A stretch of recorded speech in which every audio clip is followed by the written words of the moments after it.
Ya. Agradecer desde el Grupo Cuyo a todos los que están presentes y agradecerle especialmente a Tilio, compañero Ernesto, que también nos dio una mano para poder tomar contacto con Atilio y poder hacer esta charla desde el Grupo Cuyo, grupo que tiene como objetivo promover el pensamiento y la acción en el campo social, cultural y político. Entonces, frente a esto y frente al mundo que estamos y al momento que estamos atravesando, nos parece más que importante generar la discusión y generar el debate, teniendo en cuenta que este mundo convulsionado de coronavirus y la cuarentena nos ha llevado a una mayor conexión y a estar a través del desarrollo científico-tecnológico a tener Internet y que desde Internet y desde nuestras casas podamos conectarnos. Algo que Atilio dice muy interesante, que es el asociativismo digital, que en todo caso después si querés Atilio podría hacer alusión a él, que es cómo aprovechamos Internet y cómo aprovechamos el desarrollo digital y las conexiones para poder generar debate.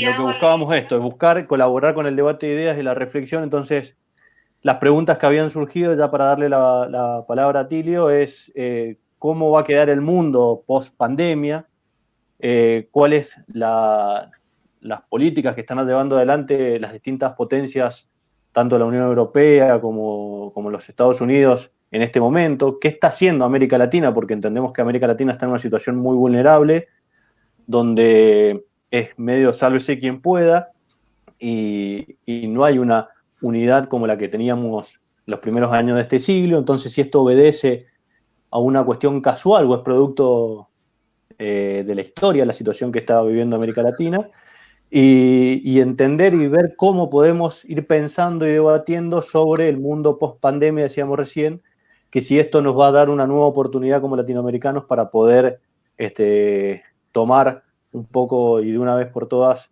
el toro por las astas, entendiendo que hasta el mismo Kissinger planteaba a principios de abril que la pandemia va a dejar un mundo totalmente distinto. Entonces se va a venir un nuevo orden mundial y se lo estaba diciendo al corazón del capitalismo. Entonces, ¿cuáles serían las posibles salidas? También son, bueno, esta y otras preguntas que también se nos han ocurrido y que hemos pedido a Tilio que por favor eche un poco de luz en este asunto. Y lo que vamos a hacer en cuanto a la modalidad de preguntas y demás es que por favor vayan anotando las preguntas en el chat o que me la manden a mí por privado, Guadalupe Delgado también, y vamos a ir tomando las preguntas de todos ustedes y de esa forma podemos ir agrupándolas por temas y al final, porque tenemos ya poco tiempo, y al final le hacemos las preguntas a Tilio para cerrar con alguna reflexión. Así que nada más del Grupo Cudo, muchísimas gracias a Tilio y te escuchamos. Bueno, gracias por la invitación. Lamento este inconveniente que hubo último momento por el cual tuvimos que hacer el cambio de la plataforma. Pero bueno, son cosas que pasan. Cada vez está el tema de la vigilancia electrónica está cada vez más desarrollado y no es casual esto que ha ocurrido, ¿verdad? Ayer hubo también problemas muy serios en una videoconferencia que habíamos programado con los amigos en Medellín, en Colombia, y realmente, a diferencia de esta, no hubo manera de salvarla. Así que bueno, por lo menos estamos un poco mejor ahora. ¿Me están escuchando bien? ¿Se escucha bien? Se escucha perfecto, Perfecto. Tilio. La otra pregunta que mucha gente me hace, ¿esto lo van a grabar? ¿Está grabado o cómo es la cosa? Sí, lo estamos grabando. Perfecto. Así que por ahí a los que no pudieron ingresar, le vamos a mandar después el video y si lo quieren lo vamos a colgar en las redes después. Sería bueno. Bueno, mira, empiezo a ver, yo voy a tratar de ser un poco sintético en mi presentación para justamente dar lugar a las preguntas de ustedes, ¿verdad? Que me parece que van a ser muy importantes y a partir de ahí hacer un ida y vuelta. Vos al final decías, bueno, ¿cómo está reaccionando América Latina? Y no está reaccionando como América Latina, está reaccionando cada cual como puede, ¿verdad? Tenemos las reacciones del gobierno argentino, que ha sido muy buena, imponiendo una cuarentena muy estricta, que lentamente van a estar aflojando, inevitablemente se va a ir aflojando, porque la presión económica, no solamente de los empresarios, sino de una parte importante de la población argentina que vive prácticamente del día a día, lo que acá en este país llamamos changa, ¿verdad? Es un sector social muy numeroso en nuestro país, que si los obligás a que se queden en la casa, esa gente directamente no tiene con qué vivir. De manera tal que la presión viene por muchos lados, pero hasta ahora ha sido bastante efectiva. Debo decir además, como una notita al pie de página, para ver la complejidad de todo esto, que hay gente que dice que no existe la pandemia y que la pandemia es parte de un plan global, ¿no es cierto?, para producir un derrumbe de la economía mundial y sobre todo para producir una especie de eugenesia masiva mediante la cual los sectores más pobres de la humanidad quedarían arrasados, ¿verdad? No tanto por la pandemia como por el hambre. Yo personalmente no suscribo para nada esa teoría conspirativa, obviamente, pero hay gente, y debo decir que no es tan solamente gente de la derecha que está pensando eso, sino gente también de la izquierda que está haciendo esa clase de planteamientos. Y esto un poco lo relacionaba con la necesidad que tiene un gobierno como el argentino de responder ante ese sector social muy numeroso, muy extendido, que vive a partir de lo que puede hacer todos los días y que si no puede salir de su casa, bueno, esa gente va a tener gravísimos problemas sobre la iglesia. Esto quiere decir de que el gobierno nacional va a tener que idear un plan para financiar no solamente el combate contra la pandemia, no solamente para dotar a los hospitales de los recursos que se necesitan y al personal médico y paramédico y los enfermeros y los kinesiólogos y toda la gente que está en la trinchera así avanzada del combate al coronavirus, de los recursos necesarios que no los tenemos, ¿verdad? Que no los tenemos porque porque venimos de la pandemia macrista, venimos de 4 años de destrucción del Estado, ¿no? Entonces le estaba diciendo que todo esto va a requerir del gobierno un esfuerzo enorme. Y que los países de América Latina, respondiendo directamente a la pregunta que se me hiciera, no están al sur. Desgraciadamente ya no tenemos más la Laguna Sur es apenas un centro de goma que ha quedado por ahí y que no tiene ninguna vigencia real, lamentablemente. Ha sido destruida por Macri, por Bolsonaro, ¿no es cierto?, por Duque, bajo las órdenes de Estados Unidos. No tenemos una CELAC que esté funcionando y de hecho los países están reaccionando como pueden. Bolsonaro ha adoptado la actitud negacionista, lo cual es un enorme problema para la Argentina. Brasil es un país que está teniendo un número enorme de infectados y de gente que muere por el coronavirus. Y no se olviden ustedes que tenemos 1.200 kilómetros de frontera con Brasil y que el cuidado de esa frontera va a ser fundamental para evitar que la epidemia que no se ha combatido en Brasil y que sí se ha combatido en la Argentina pueda venirse para este lado. De manera que ahí hay un problema muy serio, una gestión que van a tener que hacer conjuntamente los gobernadores de Misiones y de Corrientes junto con el gobierno nacional para evitar que la pandemia que afecta a Brasil se venga para acá. Entonces hay una situación muy grave que tenemos que enfrentar y que va evidentemente a producir, una vez que esto termine, un ordenamiento nacional e internacional diferente. Cuando digo ordenamiento nacional, me refiero ahí a lo que todos nosotros que estamos estudiando esto nos damos cuenta, y es que después de grandes catástrofes como esta que estamos viendo ahora, esta es una catástrofe gigante. gigantesca, ¿verdad? Evidentemente se producen cambios y transformaciones en el terreno cultural, económico y político que son absolutamente inevitables. Y esto quiere decir que el mundo que va a emerger, la Argentina que va a salir de esta crisis, va a ser necesariamente una Argentina muy diferente a la que existía cuando entramos a la crisis del coronavirus. Pienso yo de que, y lo he dicho en ese artículo que ha circulado bastante, que la primera víctima del coronavirus ha sido el modelo neoliberal, que ya estaba realmente muy desacreditado, pero que ante el fenomenal fracaso que ha experimentado en países que siguieron muy de cerca y aplicaron de manera minuciosa las recetas del modelo neoliberal, el resultado en el sector salud ha sido una calamidad formidable.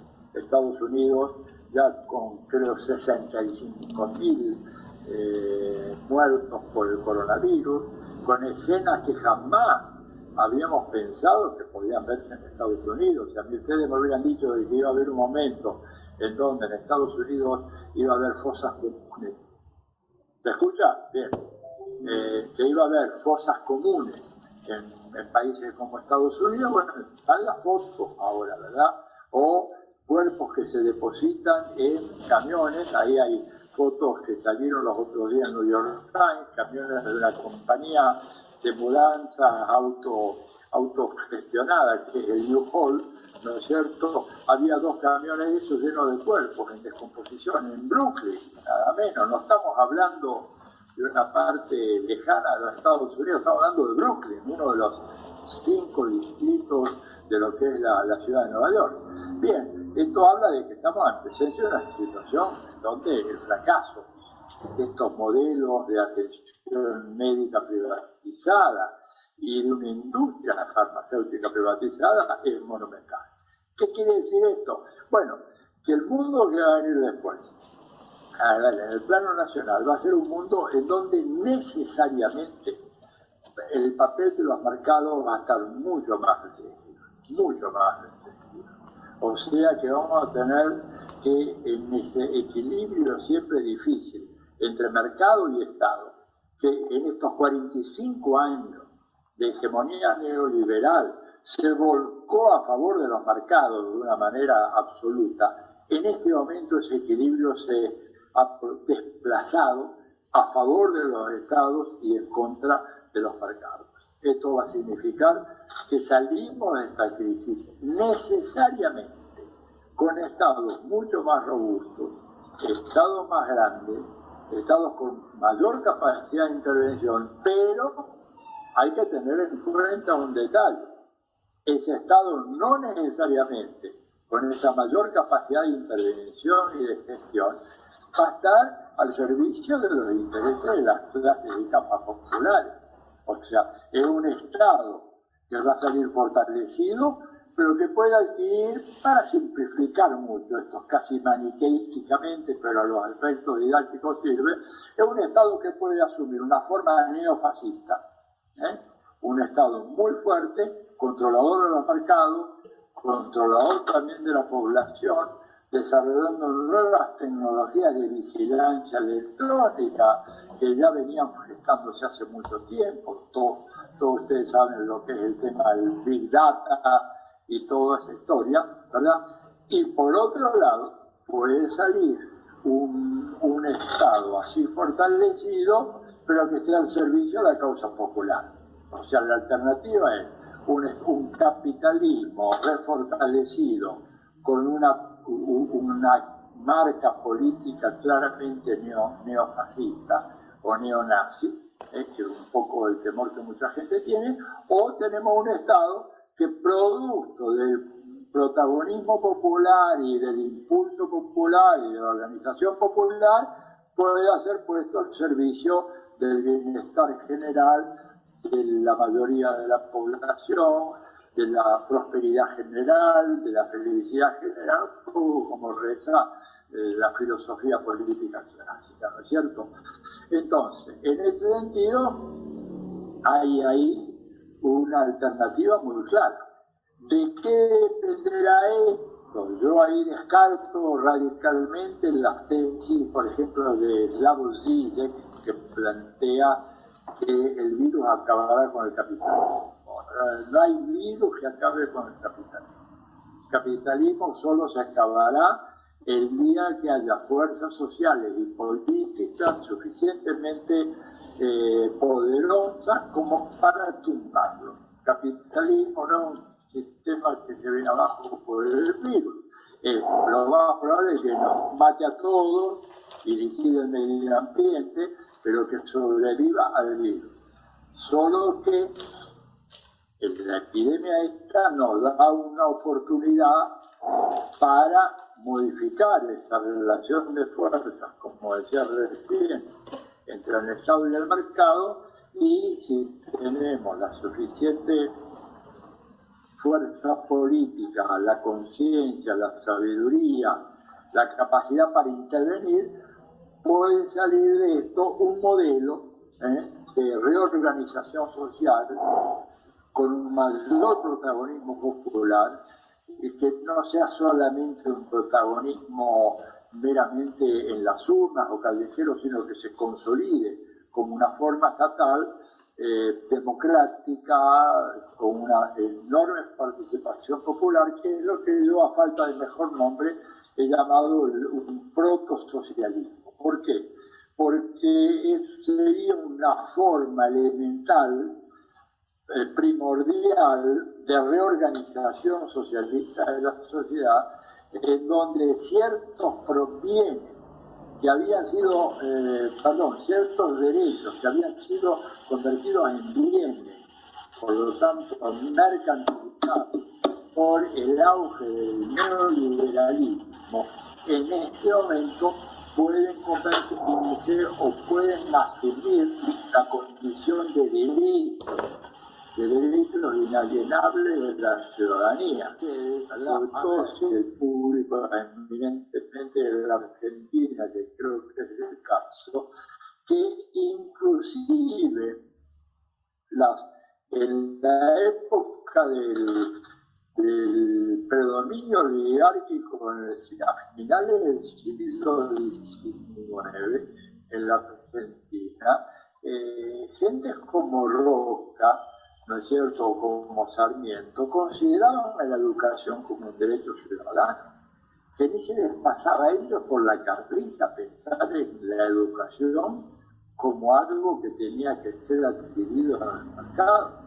La educación era parte fundamental, la educación pública, gratuita, de calidad, laica. Pensemos la ley 1420, decía claramente que esto era un derecho inalienable.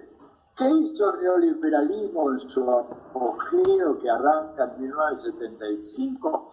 Y lo convirtió en un bien adquirible del mercado, sobre todo la educación superior.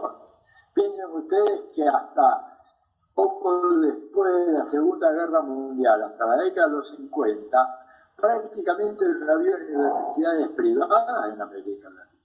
No las había en Argentina, por empezar, ¿verdad? Había algunas, muy pocas. Había una en Chile, había una en Perú, había un par de universidades privadas en México, tal vez 3, ¿no es cierto? Había una sola en Ecuador. Hoy en día han proliferado. ¿Por qué? Bueno, porque el papel que antes cumplía la UNESCO, ¿verdad?, hasta el momento en que la UNESCO fue bombardeada por los gobiernos de Ronald Reagan y Margaret Thatcher y prácticamente la destruyeron, sobre todo cuando publicó el famoso informe McBride, en donde se abogaba por un nuevo orden internacional informativo, denunciando que los medios, ya en esa época, estamos hablando del informe McBride, comienzo de los años 80, En ese informe, la UNESCO llamaba la atención sobre la disparidad y la discriminación que había en el manejo de información y las noticias. Y la UNESCO proponía entonces desarrollar un código internacional para garantizar la equidad en el flujo informativo a nivel mundial, porque decía que había informaciones que eran las predominantes, que satanizaban a los pueblos, a los pobres, a las minorías, a los diferentes, etc. Bueno, eso bastó para que Estados Unidos con Reagan y el Reino Unido con Thatcher se retirasen de la UNESCO.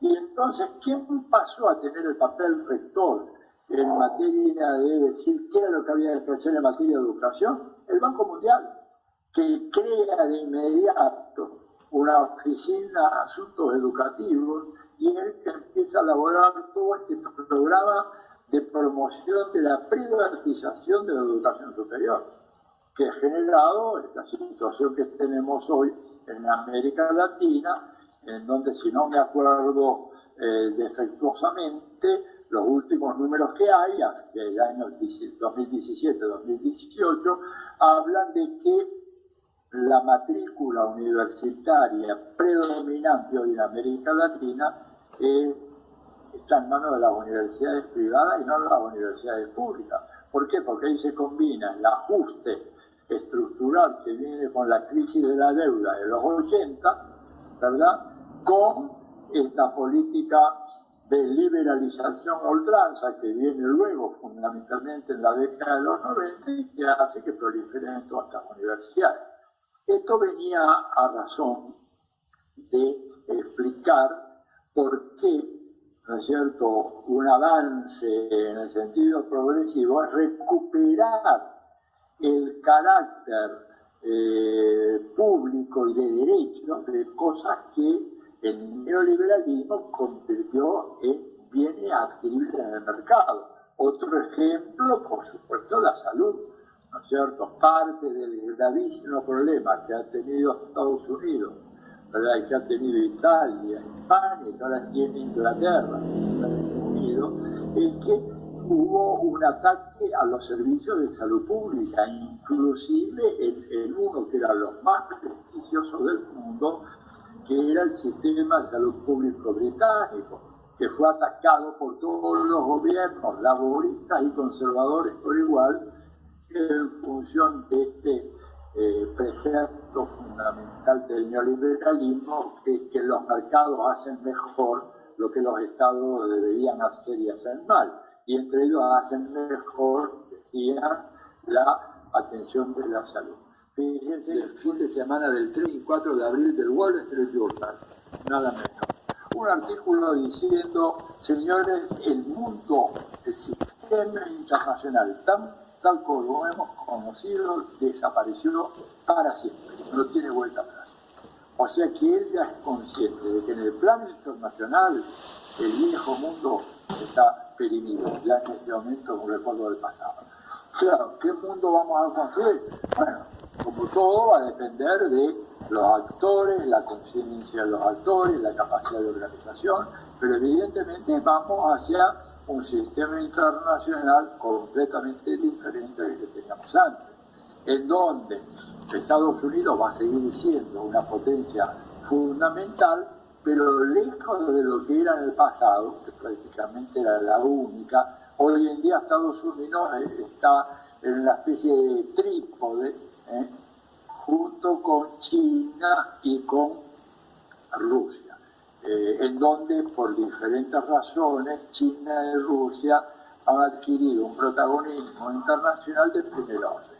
China, estoy simplificando mucho, ¿verdad? Perdone eso, pero bueno, China básicamente por economía y tecnología, por las dos cosas. China hoy es la primera economía del mundo. Si más allá de la discusión si el Producto Bruto es un poco más grande o más chico que Estados Unidos, de lo que no cabe ninguna duda es de que China es la locomotora económica de la economía mundial. Papel que antes tenía Estados Unidos, hoy lo tiene China. Y además China hoy ha logrado algo que nunca Estados Unidos, ni siquiera en el apogeo de la dominación de los Estados Unidos, la salida de la Segunda Guerra Mundial, logró jamás, como es, convertirse en el primer socio comercial o financiero de más de 130 países del mundo, que es lo que es China hoy. Por eso la importancia tan grande de China, no solamente por el tamaño de su economía, sino porque es el primer socio comercial de más de 130 países o el primer socio financiero, uno de los dos. Nunca Estados Unidos tuvo eso. Entonces, si a eso ustedes le agregan el hecho de que China le ha sacado ventajas a Estados Unidos en todo lo que sea inteligencia artificial, telecomunicaciones, tecnología 5G, bueno, explican un poco cómo las razones de fondo de esta guerra que Estados Unidos le ha declarado a China, una guerra velada que no tiene escuadrones que salen y desfilan, ni marchan, ni tanques, ni nada, pero una guerra económica, una guerra diplomática, una guerra comunicacional, ¿verdad?, que ha generado mucho malestar, por supuesto, en China.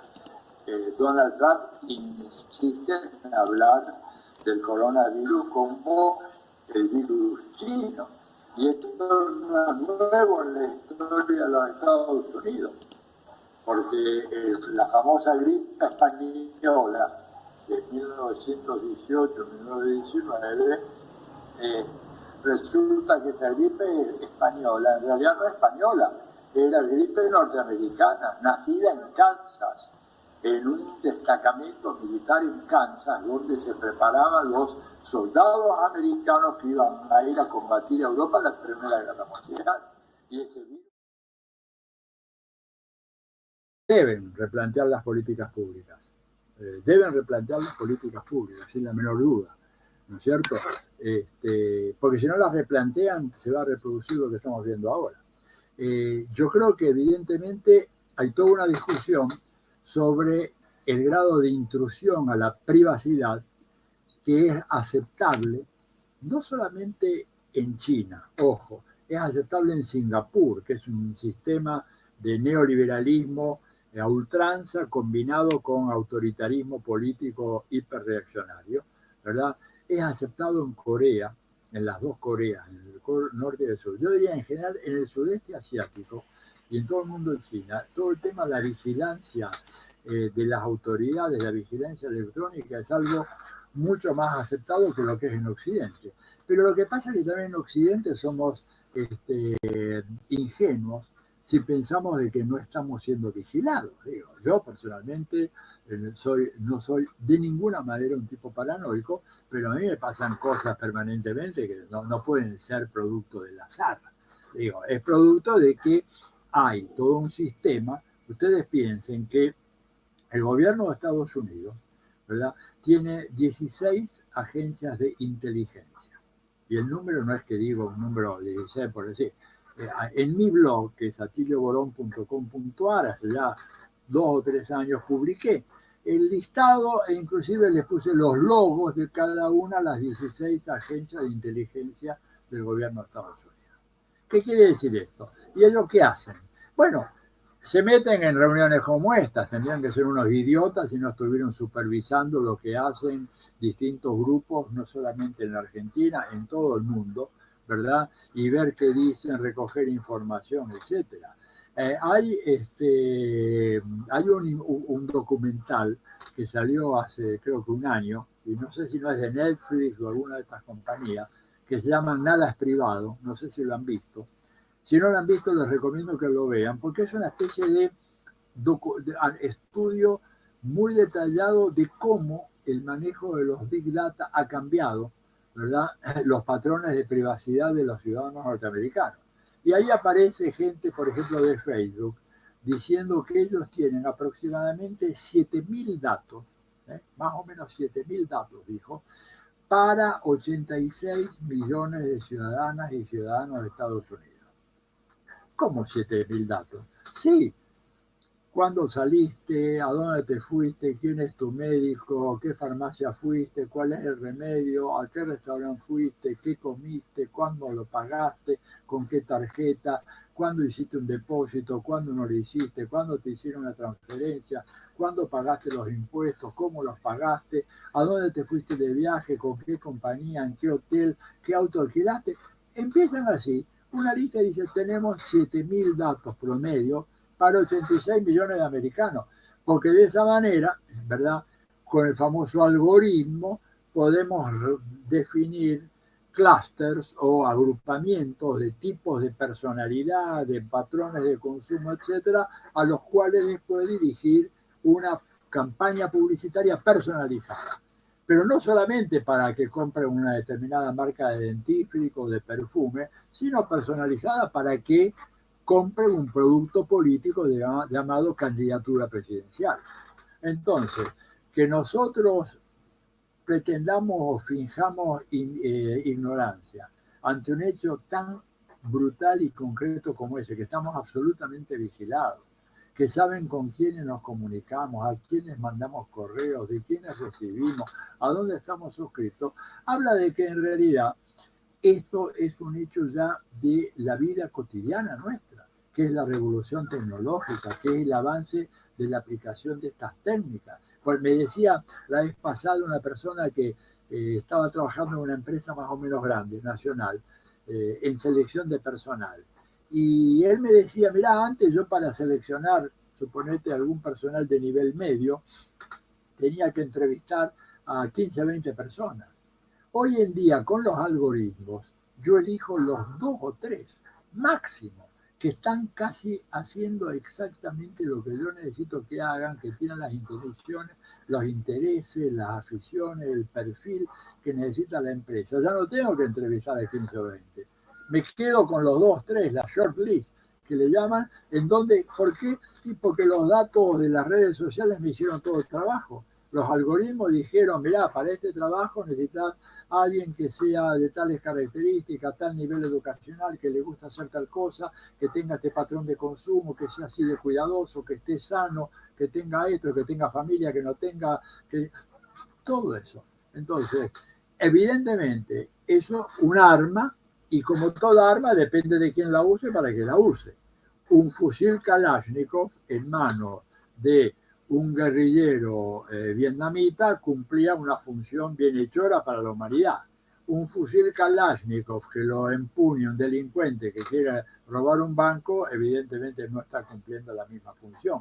Entonces, me parece que nosotros, con todo este desarrollo fenomenal que hay hoy, y yo les recomiendo, hay un libro que publicó acá hace muy poco, Capital Intelectual, que es lo de Le Monde Diplomatique, es un libro de Ignacio Ramonet, se llama El Imperio de la Vigilancia. Y ahí van a ver datos, pero estremecedores, espeluznantes, del nivel de control que tienen sobre cada uno de nosotros, que a veces inocentemente pensamos, no, yo soy un don nadie, no saben, no, saben todo de cada, ¿cuántos estamos acá? Hay que 65 personas, bueno, les garantizo que todos los 65 saben, de todos esos 65 saben muy bien qué hacen, qué nos hacen, incluso los detalles más íntimos, qué medicamentos toman y a dónde los compran. Si yo sé qué medicamentos tomas, sé cuál es tu enfermedad y sé cuál es tu debilidad y sé cuál es tu vulnerabilidad. Entonces, tenemos que luchar contra eso y la única forma de luchar desde que apareció la especie humana en el planeta Tierra es saliendo a la calle, organizándonos y concientizándonos, no hay de otra, poniendo todas esas tecnologías al servicio de un proyecto solidario, comunitario, socialista, interesado en la promoción de todos los individuos, en reducir las desigualdades, en acabar con las desigualdades económicas o llevarlas a un mínimo que sea tolerable para la sociedad, revertir este proceso criminal, en donde, miren, ya hasta el New York Times, para que se vean ustedes como hay esta conciencia de que se acabó una época. El New York Times sacó una editorial también hace cosa de 3 semanas, planteándose el desastre que había ocurrido en los Estados Unidos y diciendo cómo es posible que sin que nos hayamos dado cuenta haya el 1% de la sociedad norteamericana que disponga de más riqueza que el 80% de la gente de este país, y decían que esto era una aberración. Bueno, pero nosotros lo veníamos predicando hace 50 años. El New York Times se dio cuenta hace menos de un mes, bueno, en buena hora, pero esto habla de que ahí también hay conciencia de que el mundo aquel ya es inviable. Vamos a la siguiente pregunta. Bueno, dos preguntas en una, ¿no es cierto? El litio es un material extraordinariamente importante, fundamental para nuestra época, y yo lo que no estoy seguro si ya se creó la Empresa Nacional del Litio, y si no, sería importantísimo que se creara. En segundo lugar, que se declarara el litio como un recurso estratégico y por lo tanto no puede estar en manos privadas, lo cual no quiere decir que no puede intervenir en parte del proceso de transformación del litio en baterías de litio, que fue lo que hizo Evo Morales, ¿verdad? Evo no dejó que las empresas privadas se metieran en los yacimientos, en las salinas donde está el litio, pero sí, por falta de la tecnología y de personal científico que Argentina tiene, él tuvo que consensuar con empresas privadas subcoreanas, algunas europeas, para el tema del procesamiento del litio. Acá tenemos que hacer lo mismo. No he visto, no estoy seguro, tal vez alguno de ustedes sabe si ya eso está en marcha o no, pero debería ser porque es un recurso absolutamente fundamental. El Financial Times hace unos cuantos años sacó un documento especial en donde decía que el litio sería el equivalente del petróleo en el siglo XXI. Lo que fue el petróleo en el XX, lo será el litio en el siglo XXI. Y no podemos desperdiciar un recurso como eso. Ahora, la otra parte de la pregunta era sobre la cuestión de la aplicación. A ver, repetímela, por favor, porque medio me... Sí, ¿cuáles fueron las principales lecciones de gobiernos progresistas y que no se deben olvidar? Sí. Ya, las lecciones. Yo creo que, a ver, hay dos o tres lecciones muy importantes. Primera lección, caer en la creencia de que la derecha no iba a luchar hasta el fin y que no iba a apelar a todos los medios, legales o ilegales, pacíficos o violentos, para tratar de tumbar a estos gobiernos o frustrar a estos gobiernos. Hubo una subestimación de la derecha y acá lo pagamos carísimo. En el 2015, ¿verdad? Es algo que todavía no termino de tragar, no termino, es un carozo que tengo acá en la garganta, una elección que fue regalada, ¿verdad?, a una oposición radical de derecha simplemente por un acto de subestimación de la influencia, la importancia, el peligro que significaba la derecha. Y yo creo que eso nunca más podemos caer en ese error. El argumento, no, es un tonto, no sirve para nada, Macri no puede ni hablar, tiene una papa en la boca, no representa nada, y después fíjate el daño inmenso que le hizo a la Argentina. Y lo mismo pasó, digamos, en Brasil, la subestimación de la derecha en Brasil, la subestimación de la derecha también en Bolivia, mismo en Uruguay, en donde tenés ahora la calle Pou, que realmente es un bufón de los Estados Unidos y nada más que eso, un tipo vengativo, de mala entraña.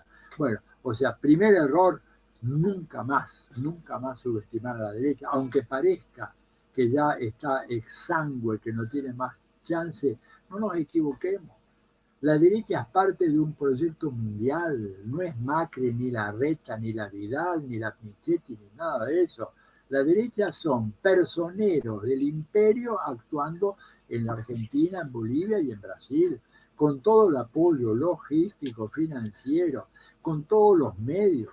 Fíjense ustedes qué contradicción, ¿verdad? El presidente Fernández, antes de asumir, dijo que él no tenía ninguna relación conflictiva con los medios. Claro que no, pero los medios sí la tienen con él.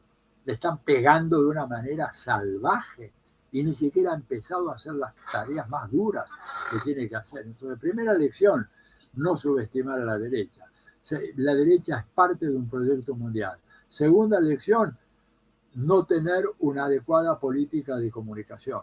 En general, los gobiernos de izquierda han subestimado la importancia decisiva que tienen los medios de comunicación en la gestión del gobierno, ¿verdad? vos gobernás muy bien, pero comunicás muy mal y es como si gobernaras pésimo.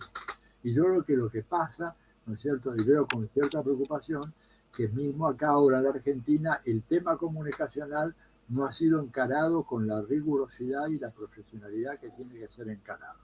Y yo creo que esto es muy importante. El gobierno tiene que saber comunicar bien, y comunicar bien no quiere decir solo decir las verdades, ¿eh?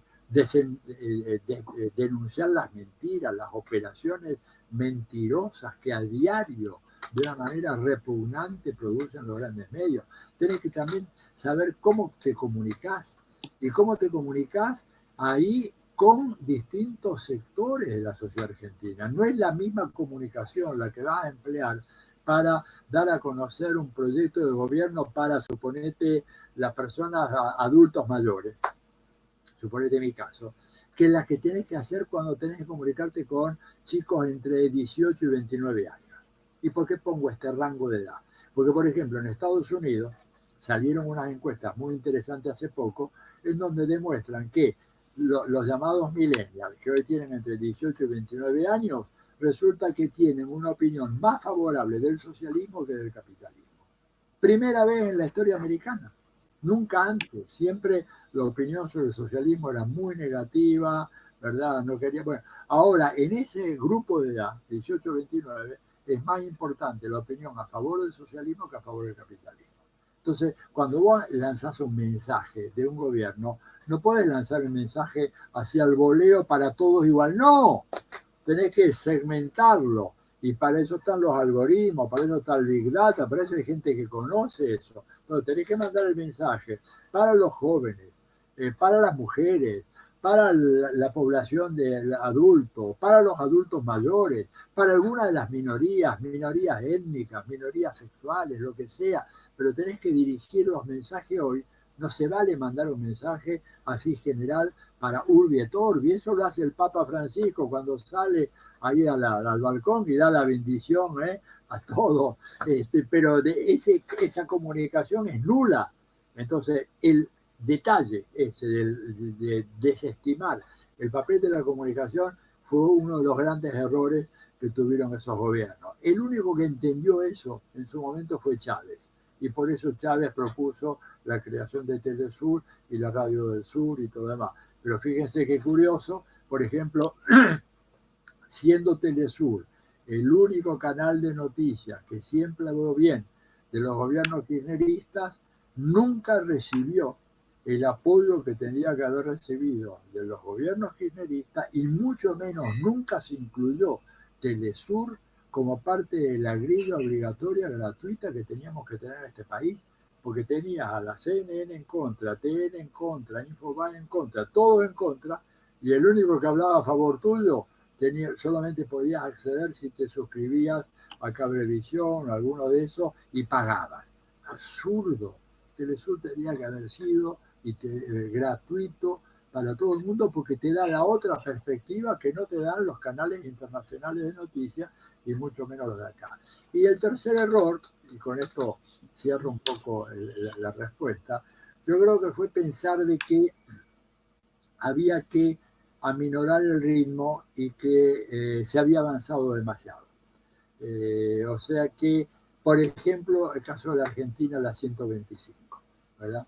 La 125 generó un escandalete gigantesco, como el que está generando ahora el impuesto único y extraordinario, ¿verdad? Por única la riqueza. Pero la solución a eso no es dar marcha atrás. La solución para eso es avanzar con más fuerza, pero organizando a tu gente, no desorganizadamente. Organizando a tu gente quiere decir tomando el control efectivo de la calle. Pensemos una cosa, la ley de medios. La ley de medios fue aprobada prácticamente por unanimidad, por ambas cámaras del Congreso. Bastó que un oscuro fiscal en un pequeño pueblo, no sé si la provincia de Buenos Aires o del sur, planteara un amparo en contra de esa ley, para que lo que había sido discutido durante 5 años por la población argentina, aprobado en ambas cámaras del Congreso prácticamente con unanimidad, se pusiera un palo en la rueda y no se avanzara nunca más.